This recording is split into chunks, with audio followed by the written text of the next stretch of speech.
2016 वाले इंटरव्यू चल रहे थे। 2016 वाली जो वैकेंसी थी उसका मेंस का रिजल्ट आ गया था, लोग इंटरव्यू की तैयारियां कर रहे थे। इधर प्री की वैकेंसी आई हुई थी, शायद 2018 के प्री की वैकेंसी आई हुई थी, तो हमारे पास प्री के बैच बने हुए, बहुत भयंकर वाले से बैच बने, और हम उनके अंदर लगे हुए, सुबह से शाम तक उन प्री वाले बैचों के अंदर पढ़ाते। प्री की वैकेंसी आने के बाद में जो प्री की तैयारी करते हैं तो टाइम कम होता है, तो फिर लंबी लंबी क्लासें, जल्दी जल्दी पढ़ाओ, वैसा कुछ मामला हो जाता है। आप लोग इस मामले में थोड़े सही हो कि आपने तैयारी अभी शुरू की, तो उतना मारा मारी नहीं होती। उस टाइम थोड़ी मारा मारी बढ़ जाती है, और तो कुछ ही नहीं होता, उसमें भी लोग सिलेक्ट होते हैं, उसमें भी लोग अच्छे से पढ़ते हैं। तो दिलीप सर के पास में, दिलीप सर के कोई पुराने स्टूडेंट, अब के आरएस माया जाल है जी एक, आप तैयारी भले 2020 में शुरू करो, भले ही आपका 2022 के अंदर सिलेक्शन हो जाए, पहली वैकेंसी में 2021 के अंदर ही सिलेक्शन हो जाए, पर किसी की रैंक अच्छी नहीं आए, किसी को पोस्ट अच्छी नहीं मिले, वो फिर एग्जाम देता है, फिर एग्जाम देता है। तो अंडरवर्ल्ड है, आदमी आता मर्जी से, जाता मर्जी से नहीं है। तो कई भौमिये जो बर्फानी बाबा हो चुके थे, 2007 में कोई आरएस सेलेक्ट हो गया, वो वापस 2016 में इंटरव्यू कॉल हुआ था, पहले इंटरव्यू कॉल नहीं हुआ उसका, मान लो, या हुआ तो वापस उसका सिलेक्शन नहीं हुआ, तो उनको लगता था इस बार थोड़ा ढंग से तैयारी करनी। वो सर के पास आए, उन्होंने सर को कहा कि सर हमें थोड़ी हिस्ट्री पढ़ाओ। पहले दिलीप सर ही हिस्ट्री पढ़ाया करते थे, राजस्थान भी दिलीप सर पढ़ाते, बाकी हिस्ट्री भी दिलीप सर पढ़ाया करते, वन मैन आर्मी हुआ करते थे, तमाम सब्जेक्ट, मेरे सारे सब्जेक्ट दिलीप सर से पढ़े हुए, हिस्ट्री पढ़ावा, पॉलिटी पढ़ावा, इकोनॉमी पढ़ी हुई है, फिलोसफी पढ़ी हुई है, इथिक्स पढ़ी हुई है, फिजिक्स पढ़ाया करते, हिंदी पढ़ाते, इंग्लिश पढ़ाते, सारे थे इस सर के पास, ये सर ही पढ़ाया करते सारे सब्जेक्ट। तो उनका सर हम आपसे पढ़े हुए हैं और आप हमें हिस्ट्री पढ़ाओ। सर ने कहा टाइम नहीं है, बैच चल रहे हैं बहुत भयंकर वाले, और आपको यार क्या पढ़ाऊं, सब कुछ आता ही है, आरएस सेलेक्ट हो रखे हो आप लोग। और नहीं सर आप पढ़ाओ। सर ने वापस आ रहे, नहीं टाइम ही नहीं है, एकदम ही टाइम नहीं है सर, एक दिन निकाल लो, एक दिन। तो सर ने लास्ट में फाइनली कहा यार मैं तो हिस्ट्री पढ़ानी छोड़ दी, भूल भाल गया, और मेरे तो खुद के हमारे स्टूडेंट है, वो अब हिस्ट्री पढ़ाता है, आपको तो उससे पढ़वा दूं। तो उन्होंने कहा कि यदि सर ठीक ज्ञान हो हिस्ट्री का, थोड़ी आती हो तो पढ़वा दो। सर ने कहा हाँ यार बता ही देगा इतना तो, आप जितना तो बता ही देगा। सर ने दूसरे दिन मुझे कहा कि यार वो लोग हैं उनको हिस्ट्री पढ़ानी है।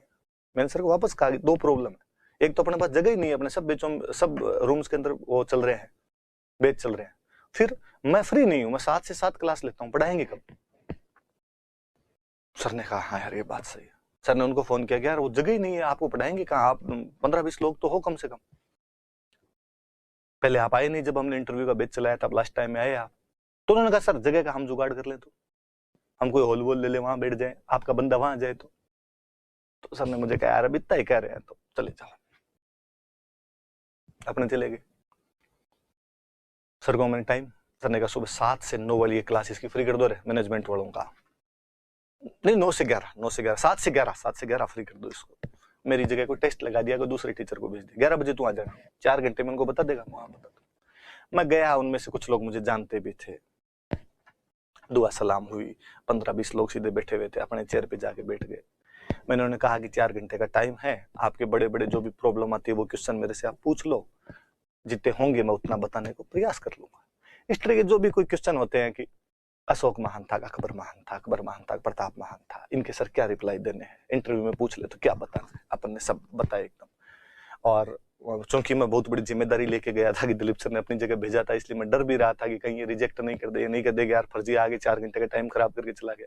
इसलिए मैं हर आंसर के बाद उनके चेहरे रीड करने का प्रयास करता था कि संतुष्ट है कि नहीं, और उनकी आंखों से मुझे लगता था कि नहीं यार ये मेरे उत्तर से संतुष्ट हुआ है। ऐसा जब होता है तो मानव स्वभाव है, आपको अच्छा लगता है यार, मुझे लगता है कि नहीं नहीं यार अपने एकदम सटीक दिशा के अंदर आगे बढ़ रहे हैं। उन्होंने मेरे से इंडियन, राजस्थान, वर्ल्ड के जो जो बड़े बड़े क्वेश्चन हो सकते थे, इंटरव्यू में बड़ी बड़ी चीजें पूछी जाती, वो सारी पूछी उन्होंने, मैंने सारे जवाब दिए। फाइनली 11:15 बजे उनमें जो सीनियर थे उन्होंने कंक्लूड किया इसको और कहा कि अब सर को 11 बजे जाना है, दिलीप सर का फोन आया था कि 11 बजे तक फ्री कर देना, तो आपके पास कोई यदि कोई लास्ट सवाल हो तो पूछ लो।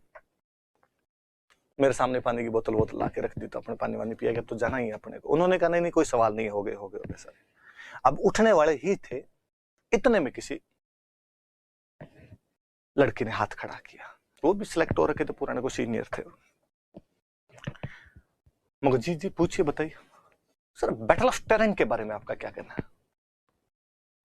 सच्ची बताऊं, मैंने ये नाम भी नहीं सुना था कभी।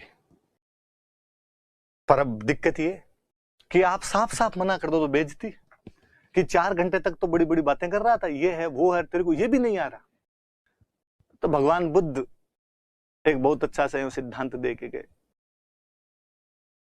कि मास्टर को यदि कुछ नहीं आए ना तो मास्टर मुस्कुरा दे।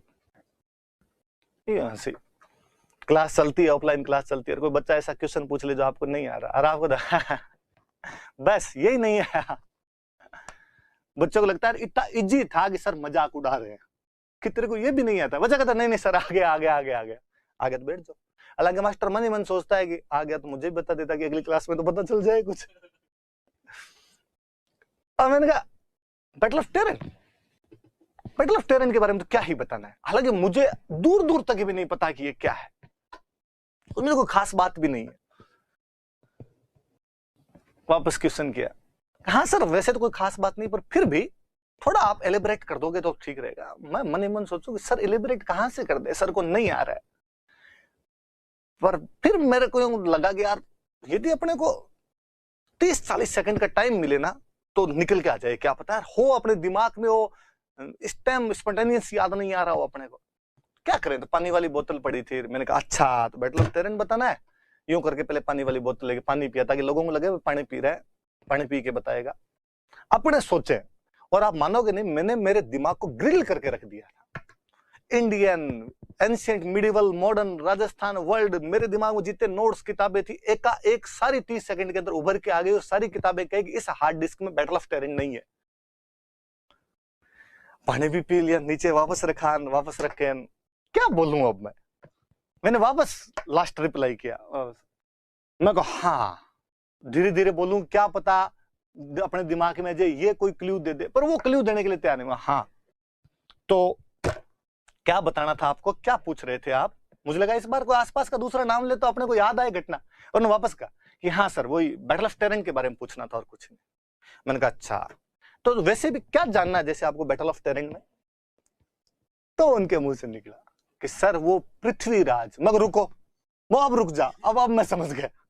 अब मैं पृथ्वीराज चौहान के बाप दादाओं के आंतड़े आंतड़े बिखेर के रख दूंगा यहाँ पे, मुझे एक एक घटना याद है। अच्छा ये तराइन वाले युद्ध का ही पूछ रहे हो क्या।